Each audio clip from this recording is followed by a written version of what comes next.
Hey there, Casey here at home with Casey. Welcome to my kitchen and Tasty Tuesday. Today is all about the fall. I love the fall weather. It's just so nice. It feels so cozy. And the fall produce really is a part of our soup, stews, pastas, the big things, the one-pot meals that we make in the fall to keep us warm.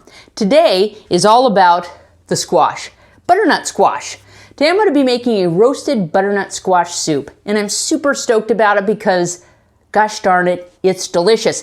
Now, roasted squash is in the pumpkin family. It's got a really hard surface. It's now available all over the place. I love it because it's just kind of a really unique shape.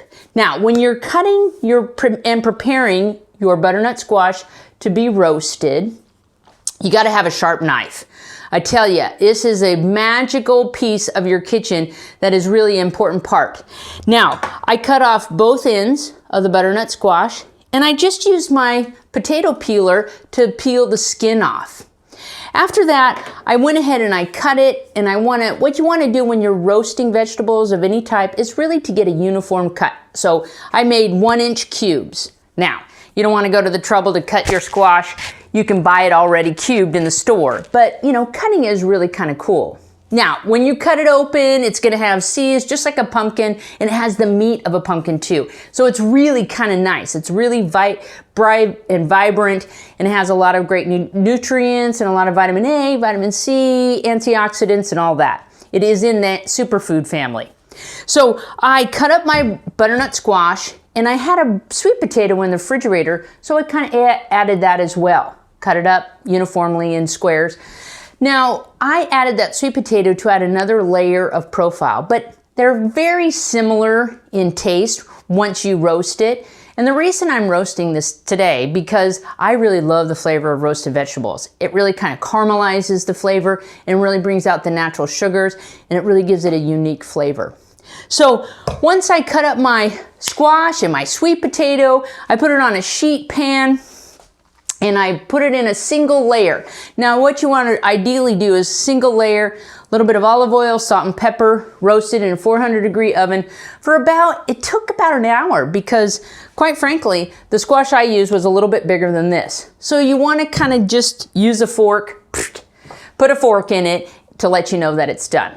So while my squash and sweet potato were roasting in the oven and the smells of the day were getting to me, I used a really sturdy pan there, and I sauteed some onion, garlic, fresh ginger in olive oil. Now, if you look online, there's a million recipes for butternut squash soup. Okay, so I lied. There's not a million, but there's several.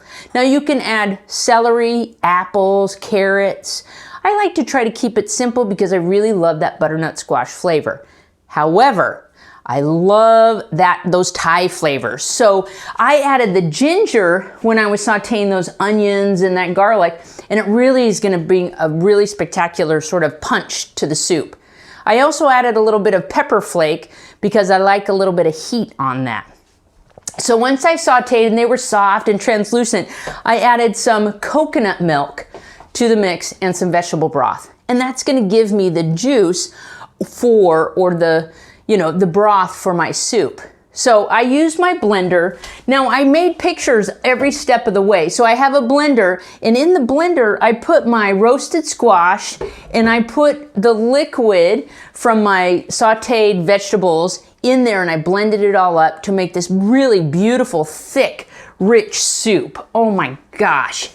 Put it back on the heat to heat it up. Now, I'm telling you, everyone, if you have not tried butternut squash soup, you will be amazed. So as I'm scooping it up, I'm using my 1-cup measuring cup, right? I don't really have now look at that. If you could smell that, you would be amazed. The flavors of the coconut milk, the ginger, oh my gosh, everyone, I'm super stoked about this soup. Now to serve it, if it's a little bit too thick, I would add a little bit more broth, or I would add some more coconut milk to it. Now, to top it off, I toasted some cashews that I'm just going to sprinkle on the top. They add a little great nuttiness.